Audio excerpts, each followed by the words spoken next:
Hello guys, welcome back. और आज हम लोग करने जा रहे हैं इलेक्ट्रिसिटी का 5th पार्ट शायद, जिसमें हम लोग बात करेंगे पावर वाले कॉन्सेप्ट पे कि पावर क्या है, एनर्जी क्या है, इलेक्ट्रिकल पावर, पावर रेटिंग, इन सारी चीज़ों के बारे में हम लोग बात करने वाले हैं। तो चलिए स्टार्ट करते हैं। सबसे पहले स्टार्ट करते हैं कि इलेक्ट्रिसिटी जो अब हम लोग बात करेंगे वो हम लोग इलेक्ट्रिसिटी को इलेक्ट्रिकल एनर्जी के टर्म्स में बात करेंगे। ठीक, तो conservation, law of conservation of energy हमारे पास जो है वो क्या कहता है? Law of conservation of energy says that energy can neither be created nor be destroyed and it can just energy can just be transformed into its different forms. वैसे तो I hope आप सभी लोग इस लाइन का मतलब जानते हैं, लेकिन ये एग्जैक्टली है क्या? ठीक, तो इसे हम लोग कहते हैं law of conservation of energy. ठीक, इसका ये मतलब है कि एनर्जी को हम ना बना सकते हैं ना उसको डिस्ट्रॉय कर सकते हैं। ये बात सुनने में अगर आपको अटपटी लग रही हो तो आप एक भी एग्जाम्पल, सिर्फ एक, मात्र एक एग्जाम्पल ऐसा अपने दिमाग में सोचिए जहां पर एनर्जी बन रही हो। ठीक, आप नहीं सोच पाएंगे। क्यों? क्योंकि एनर्जी जो है ना हम लोग उसे बना सकते हैं ना हम लोग उसे मिटा सकते हैं। ठीक, एनर्जी जो है वो सिर्फ अपने एक फॉर्म से दूसरे फॉर्म में जाती है। जैसे इलेक्ट्रिकल एनर्जी को हीट में कन्वर्ट कर दिया, लाइट में कन्वर्ट कर दिया, मस्कुलर एनर्जी में कन्वर्ट, मतलब मैकेनिकल एनर्जी में कन्वर्ट कर दिया, काइनेटिक में कर दिया, पोटेंशियल में कर दिया। एनर्जी के जितने भी टाइप्स हैं एक से दूसरे में वो अपना ट्रांसफॉर्म होते रहेंगे, लेकिन एनर्जी को हम लोग बना नहीं सकते, अपनी तरफ से एनर्जी नहीं बना सकते। ये एक चीज़, इसी को कहते हैं law of conservation of energy. ठीक, अब अगर हम लोग बात करें इलेक्ट्रिकल एनर्जी के बारे में कि हम लोग जो आजकल अपने अगल बगल देखते हैं कि बिजली कहाँ कहाँ किस चीज़ में कैसे कैसे कन्वर्ट होती है, तो अगर उसकी हम लोग थोड़ा फील लेना चाहें, उसकी थोड़ी बात करें, तो हम लोग अपना एक एग्जांपल ले सकते हैं। माइक्रोफोन, स्पीकर, हीटर, फिर चाहे आपका रूम हीटर हो, वाटर हीटर हो, कोई भी हीटर हो, आयरन हो। ठीक, हीटर हो गया। उसके बाद फिर आपका बल्ब एक चीज़ हो गई। इलेक्ट्रोमैग्नेट। अब आप खुद सोचिए, आपके पास 10 सेकेंड हैं, एक एक का आप सोचिए कि किसमें कौन सी एनर्जी किस चीज़ में ट्रांसफॉर्म हो रही है। ठीक है,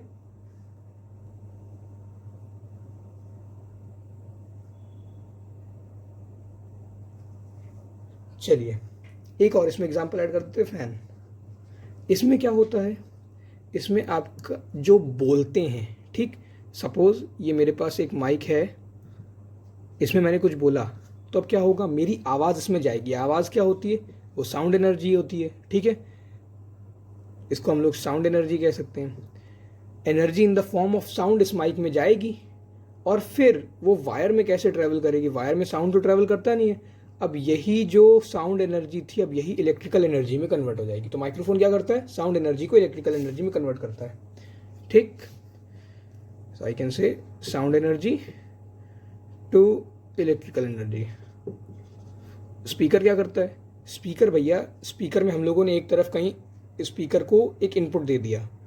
ठीक, सपोज ये आपके पास बड़ा सा एक वूफर लगा हुआ है, इसमें आप कहीं से एक ऑक्स केबल होती है, आप में बहुत लोग जानते हो, तो या तो आप ऑक्स केबल कनेक्ट करते हैं या ब्लूटूथ से करते, कुछ करते हैं ना।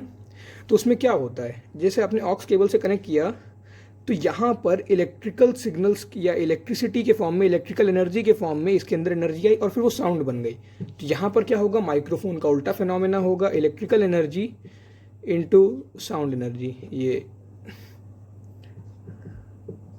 ठीक, हीटर में क्या होगा? हीटर में हम लोग इलेक्ट्रिसिटी देते हैं और वो हमें गर्मी देता है। तो यहाँ पर electrical energy into heat energy. ठीक, बल्ब में क्या होता है? हम लोग उसे एनर्जी देते हैं, वो हमें लाइट देता है। लेकिन यहाँ पर सिर्फ लाइट वाला फिनोमेना नहीं हो रहा होता। अगर आप जाके आपके जो पुराने वाले बल्ब आया करते थे, ऑरेंज रंग वाले, वो पुराने वाले, ठीक है, जो बहुत ज़्यादा पावर वाले होते थे, 100 वाट, 75 वाट, इन वाले बल्ब को आप अगर गलती से छू भी लें तो आपका हाथ जल जाए, इतने गर्म होते थे। तो वहाँ क्या होता था, आपकी इलेक्ट्रिकल एनर्जी जो है वो हीट एनर्जी में भी कन्वर्ट होती थी और लाइट एनर्जी में भी कन्वर्ट होती थी। ठीक, वहाँ पर हीट इतनी ज़्यादा हो जाती थी कि लाइट भी प्रोड्यूस होने लगती थी। मेनली जो है ये हीट में कन्वर्ट होती थी, हीट ज़्यादा होने की वजह से लाइट भी आ जाती थी। ठीक, इलेक्ट्रोमैग्नेट में आपकी इलेक्ट्रिकल एनर्जी जो है वो मैग्नेटिक एनर्जी में कन्वर्ट हो जाती है। ठीक, या मैग्नेटिज्म वाला रूप ले लेती है। ओके, इसके बाद अगली जो चीज़ है फ़ैन। फ़ैन में आपकी जो इलेक्ट्रिकल एनर्जी है वो कन्वर्ट हो जाती है मैकेनिकल एनर्जी में। ठीक, क्यों? क्योंकि हम लोग यार, हमारे पास फ़ैन होता है, फ़ैन को हमने बिजली मतलब जैसे ही स्विच ऑन किया फ़ैन घूमने लगा मतलब वो इनमें से बाकी कोई एनर्जी नहीं, वो एक मैकेनिकल एनर्जी है। ठीक, अब ये होगा आपके पास कुछ एग्जांपल्स इनमें, आप जिसमें भी देखें एनर्जी का ट्रांसफॉर्मेशन हो रहा है, इलेक्ट्रिकल एनर्जी का इलेक्ट्रिकल एनर्जी का इलेक्ट्रिकल एनर्जी। इस तरीके से आप कोई भी दो एनर्जी उठा लें, आप साउंड को हीट में कन्वर्ट कर सकते हैं, आप लाइट को इलेक्ट्रिकल में कन्वर्ट कर सकते हैं, आप कुछ भी कर सकते हैं, लेकिन आप एनर्जी बना नहीं सकते। बहुत सारे लोगों का एक ये डाउट रहता है, पहले मेरा भी था। इसके बारे में आप रिसर्च करिएगा, थोड़ा दिमाग लगाइएगा। अगले किसी वीडियो में हम लोग इस बारे में बात करेंगे, या मैं आपको इसके बारे में बताऊंगा कि बिग बैंग, ठीक, ये हमारे सिलेबस में नहीं है, चाहे तो आप 15-20 सेकेंड स्किप कर सकते हैं। ठीक है, बिग बैंग के पहले हमने सुना है कि कुछ नहीं होता, सिर्फ एक पॉइंट स्पेस रहता है, क्वांटम फ्लक्चुएशंस हो रहे होते हैं। तो यहाँ पर जब कुछ नहीं होता, ज़ीरो से इतना बड़ा यूनिवर्स कैसे बना? ठीक, यहाँ पर मैंने आपको थोड़ी सी गलत चीज़ बताई। ठीक है, अब वो आप देखना कि इसमें मैंने क्या गलत बताया, इसमें सच्चाई क्या है, सही चीज़ क्या है, क्या पहले सही में ज़ीरो था या इन्फिनिट चीज़ें थी, मतलब जो भी था। बस एक छोटा सा हिंट दे देता हूँ, इस चीज़ को हम लोग सिंगुलैरिटी कहते थे। ठीक, कि बिग बैंग के पहले कुछ नहीं था, सिर्फ क्वांटम लेवल पे कुछ फ्लक्चुएशंस हो रहे होते थे, और उन्हीं को हम लोगों ने कहा सिंगुलैरिटी। तो अब ज़ीरो था या वहाँ पर जो भी था उससे यूनिवर्स कैसे बन गया? तो क्या एनर्जी क्रिएट हुई? सोचिएगा थोड़ा। ठीक, चलिए आगे बढ़ते हैं। अब आ जाते हैं हम लोग इलेक्ट्रिकल एनर्जी में, जो हमारा एनर्जी वाला कॉन्सेप्ट होता है। तो हम लोगों ने मतलब बचपन से ही पढ़ा है कि भैया एनर्जी की यूनिट भी जूल होती है, वर्क की यूनिट भी जूल होती है। ठीक, ये भी जूल, ये भी जूल। होता क्या इन दोनों में? इन दोनों में मतलब कि अगर मैंने कोई वर्क किया तो उस वर्क को करने के लिए मेरे को एनर्जी चाहिए, जितना मैंने वर्क किया उतनी मेरे को एनर्जी चाहिए। तो मैं कह सकता हूँ वर्क और एनर्जी एक ही चीज़ें हैं। ठीक, बस उनको कहने के ढंग अलग अलग हैं। मैंने अगर कोई डब्लू वर्क किया तो उसके लिए, अगर मैंने कोई डब्लू जूल वर्क किया तो उसके लिए मेरे को डब्लू जूल एनर्जी चाहिए ही होगी। दैट्स इट, यही होता है। इतना अगर मैंने डब्लू जूल वर्क किया, इतना वर्क किया, तो मेरे को डब्लू जूल एनर्जी चाहिए। तो हम लोग कह सकते हैं कि दोनों एक ही चीज़ को कहने के अलग अलग तरीके हैं। ओके, तो इसके पहले हम लोगों ने मतलब जब पोटेंशियल वाली बातें पढ़ी थी उसमें हम लोगों ने एक डेरिवेशन या एक फार्मूला देखा था पोटेंशियल का ही। क्या फार्मूला था, रिकॉल करिए ज़रा। था potential is equal to work done per unit charge, या फिर जितना भी चार्ज दिया है। ठीक, यहाँ से ये हमारे पास क्या वर्क है, अगर मैं चार्ज को इधर ले जाता हूँ तो मेरे पास वर्क बचेगा, work is equal to V Q. बस यही हम लोग एनर्जी भी कह सकते हैं। ठीक, अब यहाँ से हमारे पावर वाली चीज़ें आएंगी, और पावर में एक नहीं कई सारे फॉर्मूले होते हैं। ठीक है, कई सारे फॉर्मूले कैसे होते हैं? तो भैया एक ही फॉर्मूले से उन्होंने 5 और बना दिए।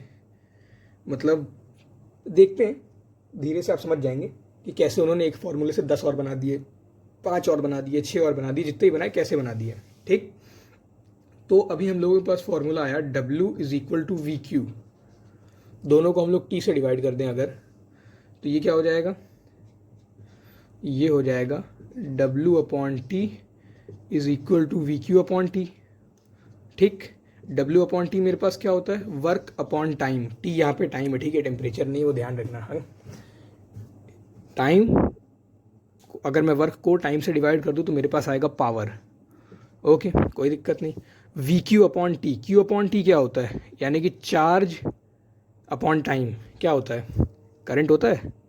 करंट को हम लोगों ने क्या पढ़ा था, current is the rate of flow of charge. Rate of आ गया, ऊपर चार्ज आ गया, मतलब कि क्यू अपॉन टी हो गया। ठीक, तो क्यू अपॉन टी को हम लोग आई लिख सकते हैं। तो एक फार्मूला हमारे पास ये आ गया, एक फार्मूला ये था। इनको एक एक करके साइड में ज़रा लिखते जाते हैं। ठीक है, मैं इनको एक जगह लिख रहा हूँ, आपको दिखेगा नहीं, वो मैं बोर्ड के बाहर लिख रहा हूँ। ओके, अभी लास्ट में आपको दिखा दूंगा, आप चाहें तो उनको एक बार कहीं नोट डाउन कर सकते हैं, वैसे आपको बुक में मिल ही जाएंगे।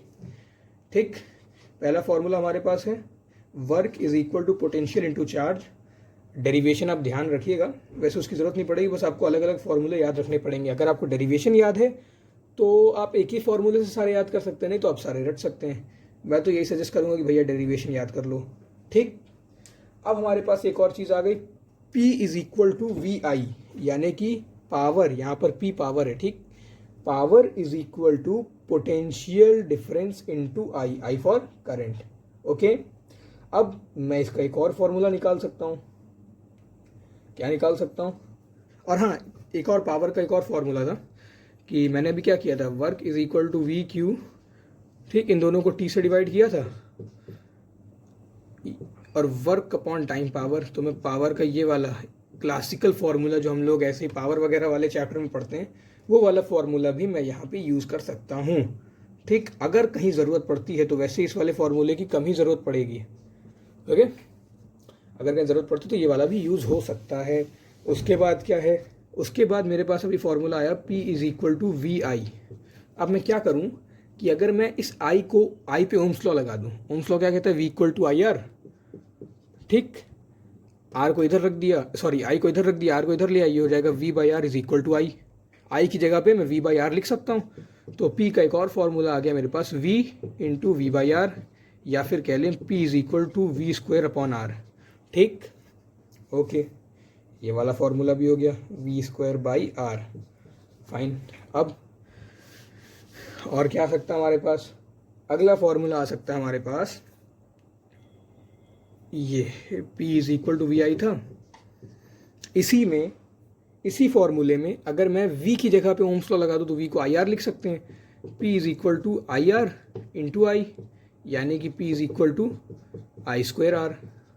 ठीक, P को वी आई लिख सकते हैं, P की जगह पे तो P ही रहेगा, V को हम लोगों ने ओम्स लॉ लगा दिया V पे, तो आई आर हो जाएगा, आई आर इंटू आई को आई स्क्वायर इंटू आर।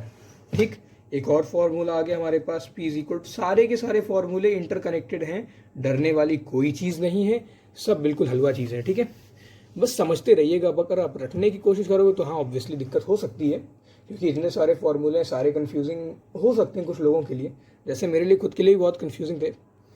तो अच्छा यही रहेगा कि आप एक एक फार्मूले को रटने की जगह आप इन सबको समझ लें। ठीक, तो ये आए हमारे पास कुछ फार्मूले, इन्हीं से करीब करीब आपकी पूरी एक्सरसाइज, पूरे एग्जाम में जितने भी क्वेश्चन है सारे के सारे लग जाएंगे। ओके, जैसे अब मैं आपको दिखा देता हूँ ज़रा,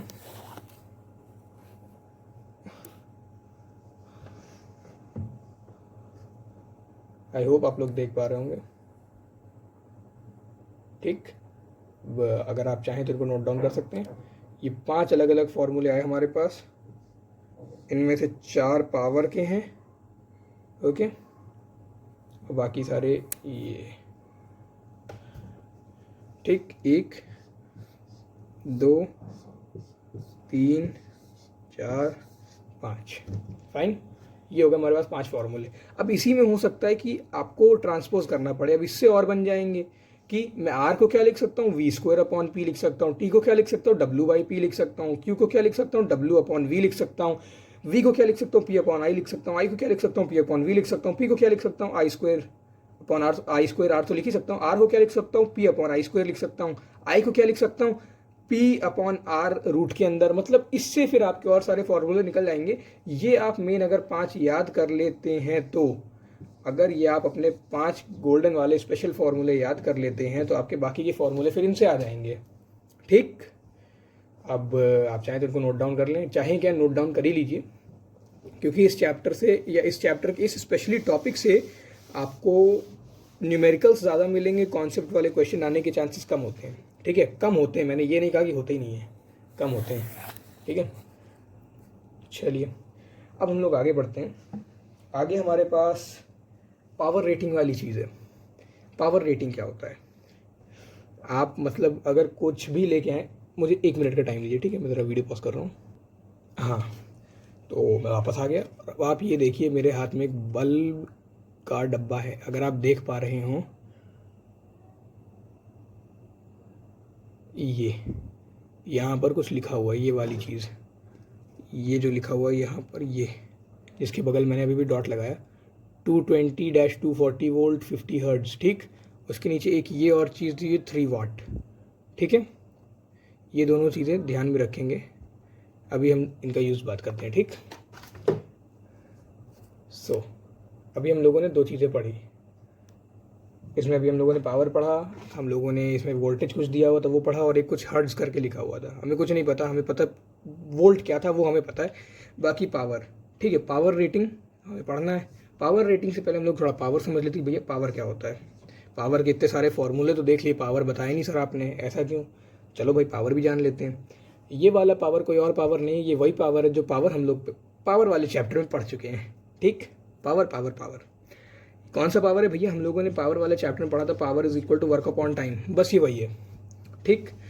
कि सपोज ये आपके पास बंदा ए है, ये आपके पास बंदा बी है।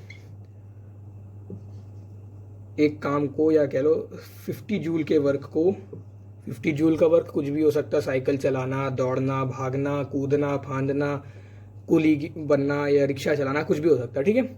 50 जूल ऑफ वर्क ये करता है, 50 जूल ऑफ वर्क ये भी करता है।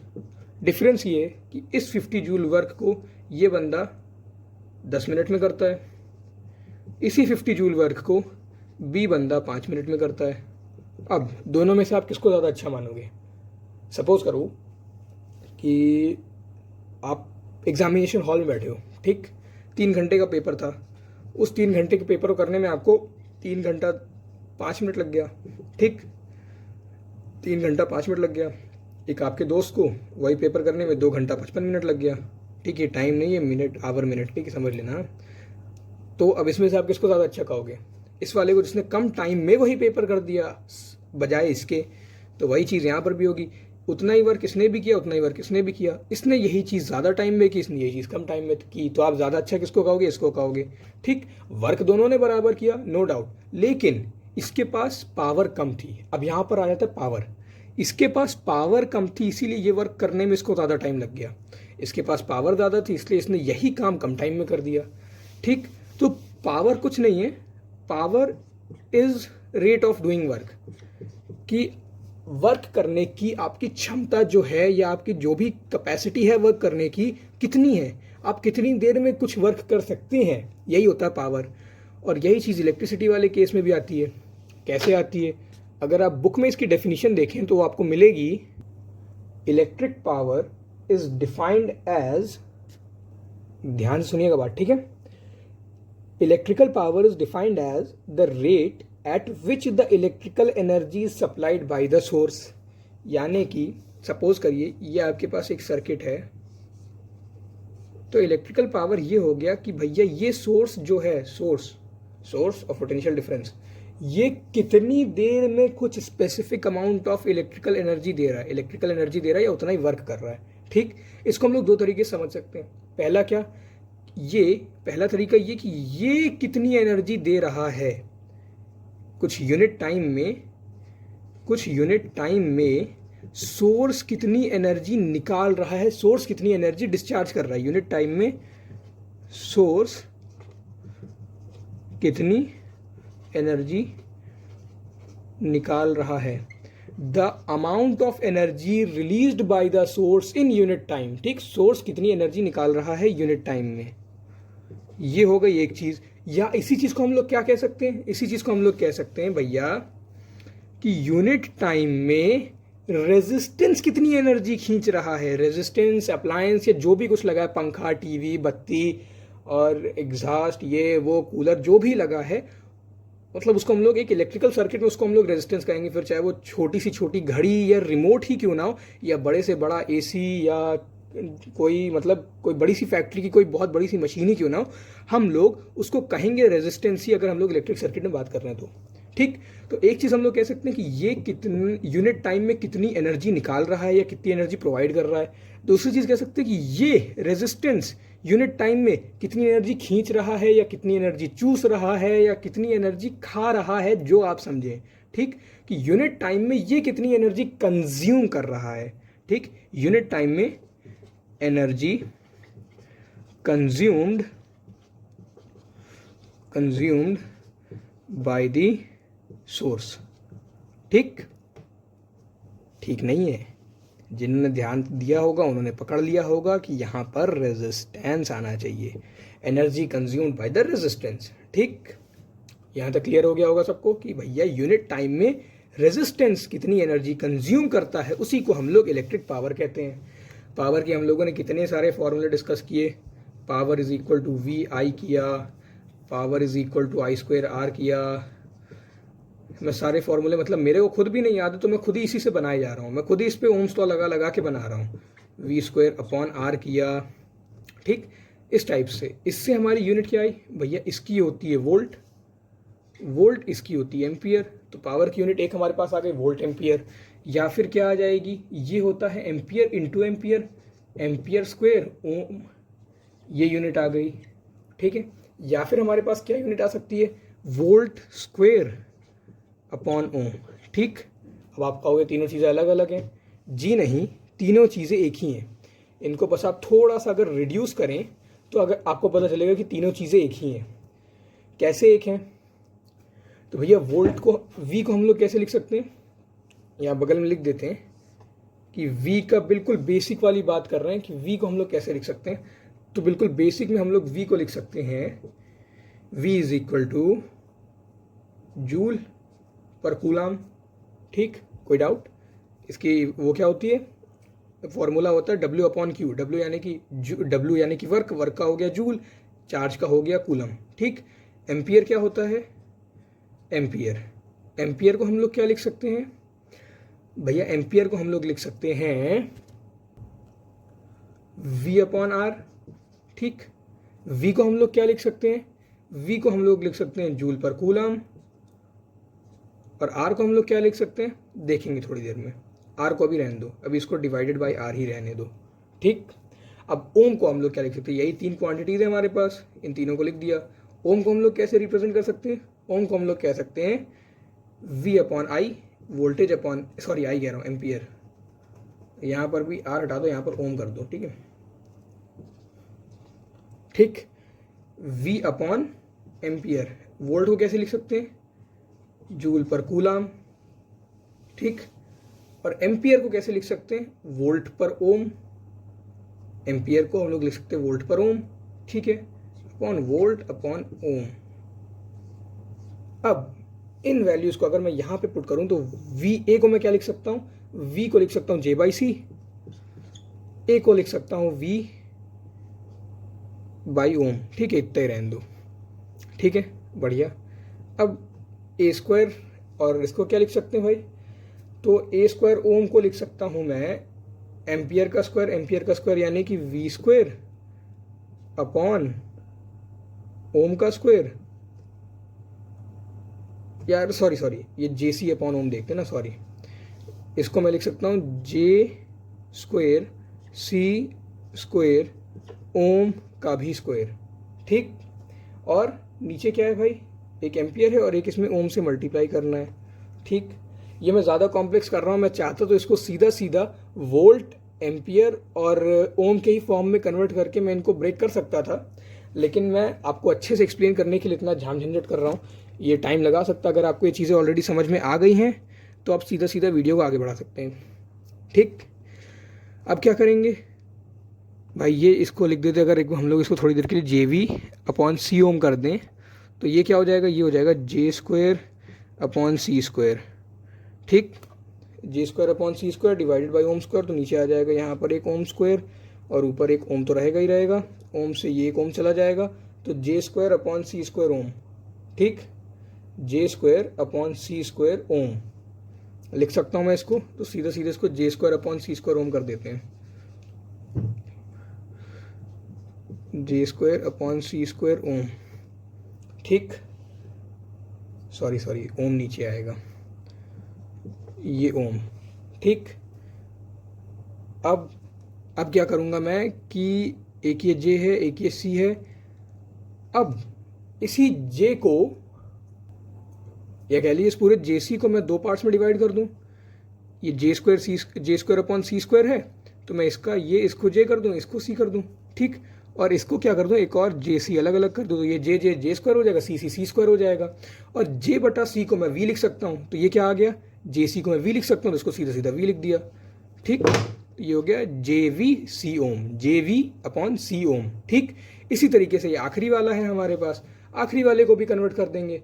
आखिरी वाला आ जाएगा J²/C² और नीचे ओम, ये तो यही चीज़ हो गई। अब जे अलग कर दिया, ये इसी चीज़ को मैं ऐसे लिख सकता हूँ, V² को मैंने लिख दिया J²/C², ओम लिख दिया। ठीक, इसको मैं लिख सकता हूँ J/C ओम इंटू J/C। इस वाले J/C को मैं V लिख सकता हूँ, तो इसको सीधा सीधा V कर दिया। ठीक, मुझे पता है ये मतलब थोड़ा कॉम्प्लेक्स हो सकता है, लेकिन बड़ी सिंपल सी चीज़, सिंपल वाली मैथ अप्लाई हो रही है भैया। यहाँ पर भी JV/C ओम आ गया, यहाँ पर भी JV/C ओम आ गया, यहाँ पर भी JV/C ओम आ गया। इससे कंक्लूजन ये निकला कि तीनों यूनिट्स जो है वो सेम ही फॉर्मूला दे रही हैं। ठीक, और वो क्या है हमारे पास, जो हम लोगों ने इससे फॉर्मूला बनाया वो हमने VA को कंसिडरेशन में लेके बनाया। सॉरी, VA को नहीं, VI को कह लो, VI वाले फॉर्मूले को। ठीक है, अभी इसको हम लोग यूनिट में भी कर देंगे। VI वाले फॉर्मूले को लेके बनाया। इसका फॉर्मूला क्या होगा भैया, इसकी यूनिट, इस फॉर्मूले की यूनिट क्या होगी, VA हो जाएगी। इसका वोल्टेज, इसका एम्पियर, इसका पावर। तो इसी वोल्टेज एम्पियर को हमने नाम दे दिया वाट, ये भी साइंटिस्ट के नाम पे। ठीक, तो अब यहां से निकल के आया 1 watt is the unit of power. ठीक, is the unit of power that can also be defined as VA, 1 VA। इसको हम लोग कैसे, मतलब वर्ड्स में कैसे लिखेंगे, तो 1 watt of electrical power, 1 watt of electrical power is consumed when a current of 1 ampere flows through a circuit which has a source या potential difference of 1 volt. Suppose ये आपके पास एक सर्किट है, ये आपकी बैटरी जो या जो भी कुछ है, यहाँ पर source of potential difference 1 volt का है, इसके अंदर से 1 एम्पियर करंट बह रहा है। तो अब आप कह सकते हैं कि भैया ये जो पूरा सर्किट है ये पावर कितनी खाएगा, 1 वाट पावर खाएगा। ठीक, ओके, कोई दिक्कत नहीं, आई होप कोई दिक्कत नहीं होगी। अगर बीच वाला पार्ट नहीं भी समझ में आया कोई दिक्कत नहीं, वो मतलब मैंने ऐसे ही एक्स्ट्रा बता दिया, तो आप सिंपल सा इतना समझ सकते हैं VI और इसकी सिंपल सी यूनिट है VA यानी कि वोल्ट एम्पियर, या फिर इसी वोल्ट एम्पियर को हम लोग क्या लिखते हैं, वाट। बस इतनी सी चीज़ काम की थी, बाकी जो था भूल जाइए, छोड़ दीजिए, पढ़ना हो तो पढ़ लीजिए, समझ में भी आ जाएगा। ओके, उसमें कुछ बहुत डिफिकल्ट नहीं था। अब इसी की अलग अलग यूनिट हो जाती है भैया, किलोवाट, मेगावाट, गीगावाट, टेरावाट, मतलब वही सारे prefix 10 power 3, 10 power 6, 10 power 9, 10 power 12 वाले। ठीक है, यही kilo, mega, giga, tera and so on. Okay, तो हमारे पास इसकी यूनिट आ गई। ठीक, कोई दिक्कत नहीं। अब अगर हम लोग वाट को, सॉरी वर्क को पावर के टर्म्स में डिफाइन करना चाहें, इन टर्म्स ऑफ पावर, तो कैसे लिखते हैं भैया, वर्क का पावर वाला फॉर्मूला क्या होता है, work can be written as power into time. लिख सकते हैं ना, हमारा क्या था, P is equal to W/T, T उधर चला जाएगा, W is equal to PT। ठीक, W is equal to P into T। अब W equals P into T क्या हो जाएगा, P की है हमारे पास वाट, T की है हमारे पास सेकेंड, बस ये हो गया आपका वर्क की दूसरी यूनिट, वाट या पावर के टर्म्स में। ओके, अब हम लोग अपना फिर से वही चीज़ कंटिन्यू करते हैं जो कि हम लोग करने जा रहे थे, पावर रेटिंग वाली चीज़। ठीक, तो हम लोगों ने अभी ये बल्ब देखा था थोड़ी देर पहले, मतलब बल्ब में जो लिखा है वो देखा था। ओके, क्या लिखा भैया, आई होप आप लोग पढ़ पा रहे होंगे। मैं इसको थोड़ा नीचे ही कर देता हूँ सो दैट लाइट अच्छे से पड़ेगी। ओके, क्या लिखा हुआ है, जो जिनके बगल में डॉट है वही पढ़िएगा, 220-240 वोल्ट, 50 हर्ट्ज। क्या लिखा है, 220-240 वोल्ट, 50 हर्ट्ज। जो आपको दिखेगा नहीं, बहुत ज़्यादा जूम है। ठीक है, और दूसरी चीज़ क्या दी हुई है, दूसरी चीज़ दी हुई है 3 वाट। ठीक, बस ये पावर रेटिंग वाली चीज़ हमारे काम की थी, दैट्स इट। अब इससे हमें समझ में क्या आएगा कि ये भैया एक चीज़ हो गई हमारे पास, ये इसमें V लिखा हुआ है, तो एक चीज़ तो ये समझ में आ गई कि ये जो भी है वोल्टेज से रिलेटेड है। इसमें वाट लिखा हुआ तो ये जो भी है पावर से रिलेटेड है। ठीक, क्या ये पावर से रिलेटेड है, ये वोल्ट से रिलेटेड है। अब क्या है ये दोनों चीज़ें, इसमें जो भी आप कुछ भी ले आए, मैं दूसरा एक और चीज़ ले आता हूँ, उसमें देख लेते हैं। ये आपको दिख रहा है इधर, यहाँ पर लिखा है 220 वोल्ट डैश 240 वोल्ट, और ये कुछ एक क्लाइड, इस सिंबल को कहते हैं क्लाइड, 50 हर्ट्ज, उसके नीचे बना हुआ है 9 वाट। ठीक, अब ये है कि आप मतलब इस तरीके के 90% इलेक्ट्रिकल अप्लाइंसेस में आपको डब्बे में दिख ही जाएगा। वैसे तो सब में होना चाहिए, जिसमें नहीं है वो एक गलती है उनकी। ठीक है, तो आपको करीब करीब 99 मान लो, 99% दिख ही जाएगा। तो एग्जैक्टली है क्या ये वाली चीज़ और ये वाली चीज़, क्या है ये? इसका ये मतलब है कि ये इसके अंदर जो भी चीज़ है, इस डब्बे में जो भी अप्लायंस आया है, वो जो अप्लायंस है उसका, इसे कहते हैं ऑपरेटिंग वोल्टेज। ये जो V वाला दिया हुआ है वोल्टेज, इसको कहते हैं ऑपरेटिंग वोल्टेज। क्या होता है इसका? साफ सा ये मतलब होता है कि जो भी उसमें अप्लायंस था, अगर आप उसको इतना वोल्टेज प्रोवाइड करोगे, ऑपरेटिंग वोल्टेज जो भी दिया, जैसे अभी 220 से 240 वोल्ट दिया हुआ था, ठीक है, ये हर्ट्ज वाली चीज़ छोड़ दीजिए, ये आपका ऑल्टरनेटिंग करंट से रिलेटेड है। ठीक, हर्ट्ज का मतलब ये है कि आपके यहाँ जो बिजली आती है वो 50 हर्ट्ज की आती है, यानी कि 50 बार मतलब उसकी पोलैरिटी चेंज होती है, वो छोड़ दीजिए। ऑल्टरनेटिंग करंट वाली चीज़ है, उसको छोड़ दीजिए। आप बस इतना देखिए, ये जो ऑपरेटिंग वोल्टेज दिया हुआ है, ठीक, अभी वो ऑल्टरनेटिंग करंट वाली चीज़ आगे आएगी। ओके, और दूसरी चीज़ ये ऑपरेटिंग वोल्टेज है और ये पावर है। इसका जो भी उसमें लिखा रहता है उसका ये मतलब है कि ये जो आपने भैया हमसे सामान लिया, हम आपको गारंटी देते हैं कि वो अच्छा चलेगा, ऐसा चलेगा, वैसा चलेगा, बहुत ब्राइट लाइट देगा, अगर पंखा है तो इतनी स्पीड से चलेगा, इतने आरपीएम की मोटर है, इतनी तेज़ घूमेगी, लाइट है तो वो इतनी ब्राइटनेस से जलेगी।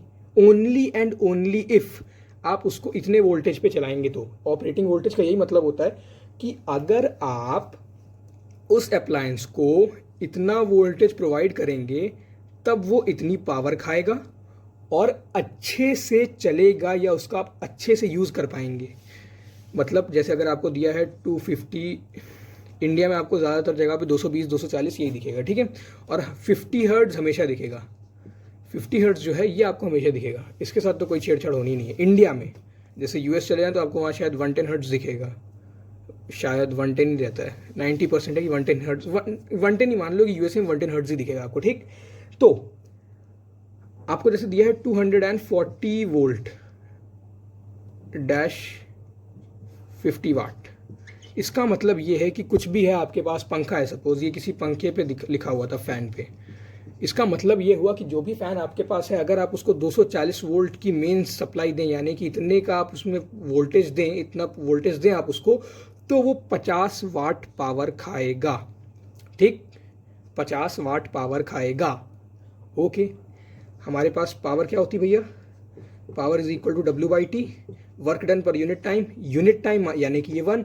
तो इसको हम लोग ये भी कह सकते हैं कि 50 वाट पावर खाएगा, मतलब 50 जूल एनर्जी खाएगा 1 सेकेंड में। 1 सेकेंड में 50 जूल एनर्जी खाएगा, कह लीजिए 50 वाट पावर खाएगा। ठीक, ये हो गई आपकी ये वाली चीज़, ऑपरेटिंग वोल्टेज वाली चीज़, कि अगर 240 वोल्ट 50 वाट लिखा तो इतना खाएगा। अगर आप इसको 240 से कम पे चलाते, सपोज आप इसको 120 वोल्ट पे चलाते हैं, तो नंबर 1 ये पावर कम खाएगा। नंबर 2, अब इससे आपको क्या क्या चीज़ें पता चल जाती हैं, पहले ये जान लेते हैं, दूसरी चीज़ बाद में बात करेंगे। पहले ये जान लेते हैं कि ये आपको जो दिया रहता है पावर रेटिंग, इससे आपको क्या क्या चीज़ें मालूम चलती हैं उस अप्लायंस के बारे में। तो ये जो है 2 चीज़ें आपको डायरेक्टली बताता है, 2 चीज़ें इनडायरेक्टली बताता है। क्या क्या कैसे कैसे जान लेते हैं। डायरेक्टली आपको बताता है इसका ऑपरेटिंग वोल्टेज और पावर जो कि ये कंज्यूम करेगा इस ऑपरेटिंग वोल्टेज पे। ठीक, ये पावर तभी कंज्यूम करेगा जब आप इसको इतना वोल्टेज देंगे। आप कम देंगे तो कम करेगा, ज़्यादा देंगे तो हो सकता है फट भी जाए। ठीक, 2 चीज़ें जो इनडायरेक्टली बताता है वो ये बताता है रेजिस्टेंस ऑफ द फिलामेंट, यानी कि इसके अंदर जो भी है उसका रेजिस्टेंस क्या है। जो भी है इन द सेंस, अगर बल्ब है, सपोज कर लीजिए कि उसके अंदर एक बल्ब है, तो बल्ब में ये जो रेजिस्टेंस है इसका, या ये जो फिलामेंट है, सॉरी ये जो फिलामेंट है इसका रेजिस्टेंस कितना होगा ये बताएगा। सपोज करिए आपके पास पंखा है, तो इस पंखे के अंदर जो मोटर लगी है, वो जो मोटर है उसका रेजिस्टेंस कितना है, ये चीज़, यानी कि वो जो भी चीज़ है वो आपको उस अप्लायंस का रेजिस्टेंस बताएगी। ठीक, दूसरी चीज़ उसमें करंट की सेफ वैल्यू कितनी है। जैसे हमारे पास करंट का क्या फॉर्मूला होता है भैया, ये सॉरी पावर का हमारे पास होता है VI। मैंने क्या कहा था, एक ही फॉर्मूले से आपके बहुत सारे फॉर्मूले बन जाएंगे। तो I is equal to P/V। अब अगर मैं पावर अपॉन वोल्टेज कर दूँ, पावर है 50, वोल्टेज है 240, इतने एम्पियर, ठीक, इसको आप फिर कैंसिल कर लीजिए, डेसिमल में करना जो करना कर लीजिए। इतना एम्पियर जो करंट है, अगर मेरे पास कोई भी चीज़ दी हुई है, ठीक, सपोज मेरे पास पंखा आया, पंखे में ये चीज़ लिखी हुई थी मेरे पास, ये उसका मतलब पावर रेटिंग है, तो इससे मैं ये कंक्लूड कर सकता हूँ कि अगर मैं पंखे को इतना करंट दूँ, इतना इलेक्ट्रिक करंट दूँ, तब तक तो ठीक है, कोई दिक्कत नहीं है। लेकिन अगर मेरा करंट इससे ऊपर जाएगा, थोड़ा बहुत नहीं, मतलब अगर इससे थोड़ा ज़्यादा ही ऊपर चला गया, तो मेरा पंखा जो है ख़राब हो जाएगा। ठीक, क्या होता है, जैसे आपने देखा होगा पुराने टाइम में बल्ब जो है फ्यूज़ हो जाते थे, क्यों, उनमें थोड़ा सा ज़्यादा करंट आया, ये उनकी सपोज कर लीजिए आपके आज से 10 साल पहले जो बल्ब आया करते थे उनमें ऐसे ही कुछ लिखा रहता है 240 वाट 50 वाट।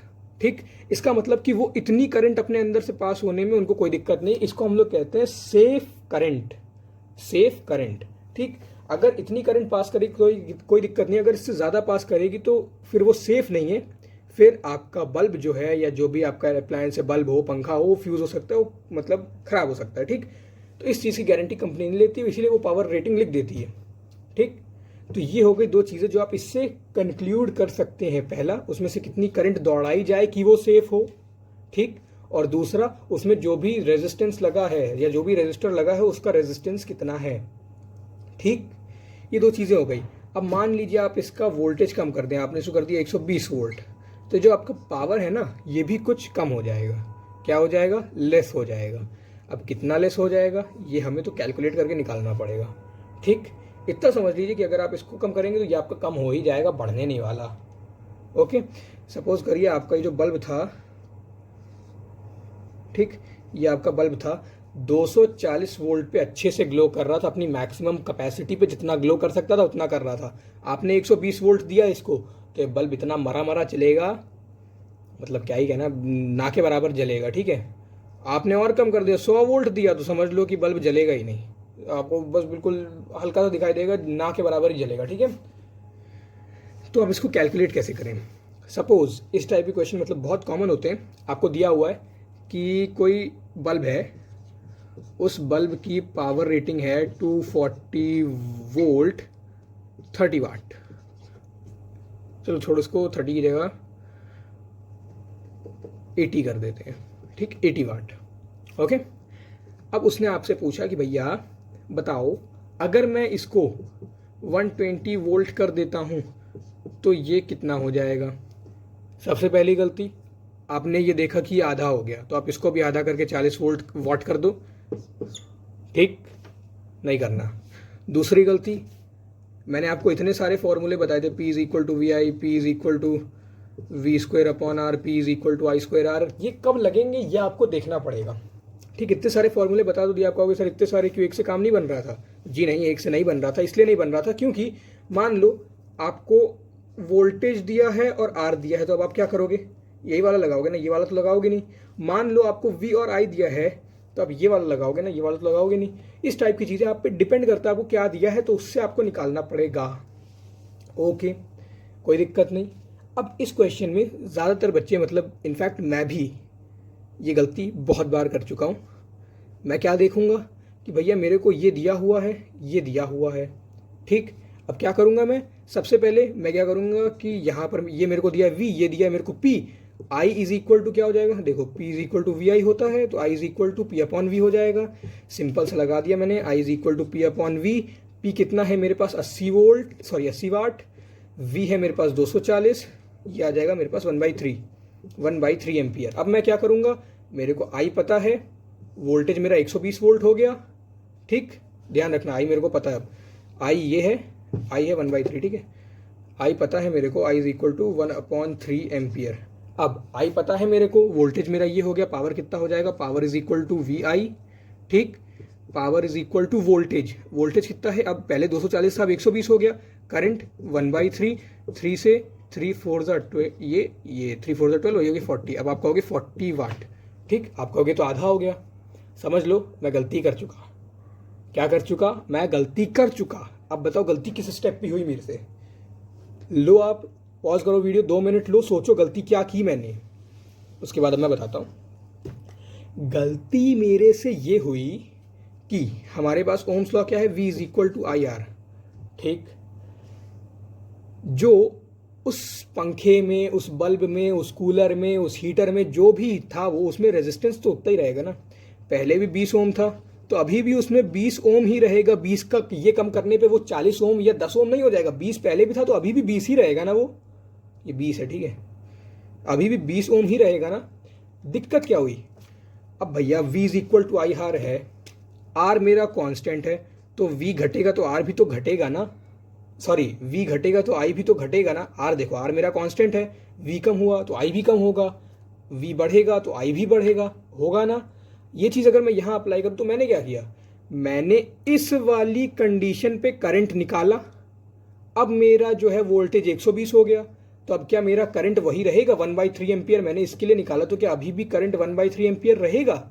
नहीं रहेगा, करंट भी कम हो जाएगा। तो मैं ये करंट नहीं रख सकता यहाँ पे। तो मेरे को इस क्वेश्चन को रेजिस्टेंस के टर्म में करना होगा, क्योंकि रेजिस्टेंस कांस्टेंट रहता है। आइए बात समझ में। ये गलती मैं लिटरली खुद भी कर चुका हूं, इसलिए ताकि आप लोग ना करो, आप लोगों को बता दिया मैंने। ओके फाइन, ध्यान रखना। ऐसे क्वेश्चन को जब आपको ये दिया हो, इसमें ड्रॉप आए और ये पूछे, तो इसको रेजिस्टेंस के टर्म्स में करेंगे, करंट के टर्म्स में नहीं करेंगे, क्योंकि ये बदलेगा तो करंट भी बदलेगा, लेकिन रेजिस्टेंस जो है वो कांस्टेंट रहेगा। ओके, अब सिंपल है तो क्या करो, V² अपॉन R, V की वैल्यू, अब यहाँ से सॉरी R निकालना है तो R हो जाएगा मेरे पास V² अपॉन P।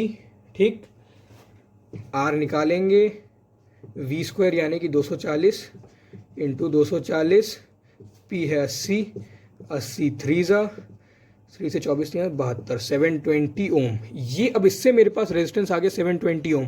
अब मैं इसको वोल्टेज मतलब कनेक्ट करूं पोटेंशियल डिफरेंस से, ना करूं, इसमें करंट दूं ना दूं, ये भैया 720 ओम आया है तो 720 ओम ही रहेगा, इसको कोई बदल नहीं सकता। मतलब अगर पंखे के अंदर मोटर ही बदल दो तो बात अलग है, नहीं तो अगर मतलब वो तो एक्सेप्शनल केस हो गया, ऐसे देखा तो 720 ही रहेगा।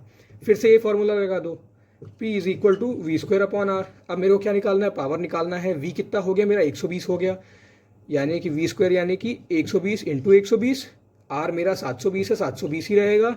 120 से हो गया 6 टाइम्स, 6 से 20। अब ये आया सही आंसर 20 वाट। ठीक, अब ये आया सही आंसर 20 वाट। कैलकुलेशन एक बार देख लेना, वैसे गलत होनी नहीं चाहिए। 6 12 20, हाँ ठीक है 20 वाट, ये आया अब सही आंसर। तो इस टाइप के जो क्वेश्चंस हैं वो ऐसे ही लगेंगे। ओके, अब बाकी तो सारी चीज़ें आसान है। हाउस होल्ड वाली चीज़ आ जाती है। हाउस होल्ड करेंट कितना होता है, कुछ नहीं होता हाउस होल्ड करेंट। सिंपल से इसमें ये समझ लीजिए कि आपके घर पे जो करंट आता है या जो भी बिजली आती है, उसमें आप जितनी भी खर्च करते हो एनर्जी, इलेक्ट्रिकल एनर्जी को आप खर्च करोगे, या आप जो भी इलेक्ट्रिकल एनर्जी खर्च करते हो उसकी भी तो कोई यूनिट होती होगी ना। कहते हैं कि आपका बिल आया 400 यूनिट। ये यूनिट नहीं होती है, ये यूनिट जो है इसकी कोई यूनिट भी होती है। यूनिट तो हम लोग कहते हैं, ये यूनिट होती है किलो वाट आर। ठीक, क्या होती है, kilowatt hour. Kilowatt किसकी यूनिट है, किलो वाट यूनिट है पावर की, hour unit, kilowatt unit है पावर की, आवर यूनिट है टाइम की, और वर्क का फॉर्मूला क्या है हमारे पास, सॉरी ये चलो पावर के टर्म्स में कर लो, power is equal to work upon time, work is equal to power into time. ठीक, क्या लिख सकते हैं, work is equal to power into time. तो यही है ना हमारे पास, पावर इनटू टाइम। तो अब मैं क्या कह सकता हूँ, जो किलो वाट आवर आया मेरे पास, ये वर्क की यूनिट है या कह लो एनर्जी की यूनिट है, एक ही बातें हैं। ठीक, 400 यूनिट बिजली का बिल आया, यानी कि 400 किलो वाट आवर का मेरे यहाँ बिजली खर्च हुई। ओके, अब मेरे से कहा गया, इसमें मतलब इसमें कुछ ज़्यादा टिपिकल क्वेश्चन नहीं बनते, यही बनता है। ठीक है, तो मैंने ये निकाल दिया।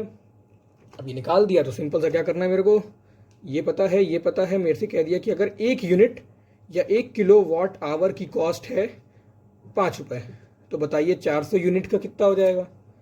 तो भैया 400 यूनिट का हो जाएगा 400 इंटू 5 में 2000 रुपये। ठीक, तो बस यही कुछ कॉन्सेप्ट है, छोटे मोटे कॉन्सेप्ट आपको अप्लाई करने पड़ेंगे, आपका चैप्टर हो जाएगा। उसके बाद कुछ हीट वाली चीज़ें दी हुई हैं, जिसमें जैसे हीट का फॉर्मूला दिया हुआ है I²RT, H is equal to I²RT। कुछ नहीं है वो, मतलब ऐसे समझ लीजिए, H is directly proportional to I, H is directly proportional to R, H is directly proportional to T। यही दिया उसमें। मैं गलत बोल गया, H is directly proportional to I², H is directly proportional to R, H is directly proportional to T। अब क्या होगा, H I² HR H T. यहाँ से मेरे पास क्या आया, कांस्टेंट ऑफ प्रोपोर्शनैलिटी, ये हो जाएगा H is directly proportional to I square R T. ठीक, कांस्टेंट ऑफ प्रोपोर्शनैलिटी हटाया, सॉरी साइन ऑफ प्रोपोर्शनैलिटी हटाया, कांस्टेंट ऑफ प्रोपोर्शनैलिटी आएगा, उसकी वैल्यू 1 है तो आई स्क्वायर आर टी ही हो जाएगा। ठीक, तो ये आपके पास हीट वाला फॉर्मूला आ गया, इससे आप हीट वाले क्वेश्चंस कर सकते हैं, या फिर इसको एक और तरीके से समझ सकते हैं आप। हमारे पास पावर का एक फॉर्मूला था आई स्क्वायर आर, ठीक, दोनों साइड टी टी से मल्टीप्लाई कर दो तो पी टी कितना हो जाएगा, पी टी हो जाएगा वर्क, वर्क कह लो या एनर्जी कह लो, या इसी को हम लोग हीट एनर्जी भी कहते हैं। अब क्या है, एनर्जी तो सारी एक ही चीज़ होती है, इलेक्ट्रिकल का हो हीट का हो, तो इसको हीट एनर्जी नाम दे दिया। ठीक, इधर हम लोगों ने टी से मल्टीप्लाई किया, इधर भी टी से मल्टीप्लाई कर देंगे तो ये हो जाएगा आई स्क्वायर आर टी। ठीक है, ये हो गई हीट वाली चीज़ें। अब यहाँ आपका चैप्टर खत्म होता है, इसके आगे कुछ न्यूमेरिकल्स वगैरह हैं, आप देख सकते हैं। इसमें थ्योरी वाला पार्ट बहुत ही कम है। ओके, न्यूमेरिकल्स देखिए, लगाइए। इसमें जो न्यूमेरिकल्स होंगे उसमें आपके सारे कॉन्सेप्ट अप्लाई हो जाएंगे। उसमें हो सकता है आपका ईएमएफ वाला कॉन्सेप्ट भी अप्लाई हो जाए, उसमें आपका ओम्स लॉ वाला कॉन्सेप्ट भी अप्लाई हो जाए। इसके बाद किसी वीडियो में अगर बना तो ज़रूर इसके कुछ अच्छे अच्छे क्वेश्चंस लेके आएंगे, सॉल्व करेंगे साथ में कंसाइज बुक के। ठीक है, till then goodbye, take care, keep learning. अब क्या ही कह सकते हैं, चलिए थैंक यू। लेकिन ये याद रखिएगा कि इसके आप क्वेश्चंस लगा लीजिएगा, कुछ अच्छे क्वेश्चंस हैं, कुछ बहुत ही अच्छे क्वेश्चंस हैं, लगाते रहिए। तो अब इसके किसी और वीडियो में हम लोग इसके न्यूमेरिकल्स अच्छे से करने की कोशिश करेंगे, या अच्छे से करेंगे भी, ले आएंगे एक वीडियो जिसमें स्पेशली अच्छे वाले न्यूमेरिकल्स होंगे। एक दो बेसिक्स कर लेंगे, बाकी अच्छे अच्छे न्यूमेरिकल्स करेंगे, सो दैट आपका कॉन्सेप्ट बिल्कुल क्लियर हो जाए। Okay, till then take care, goodbye, keep learning and thank you.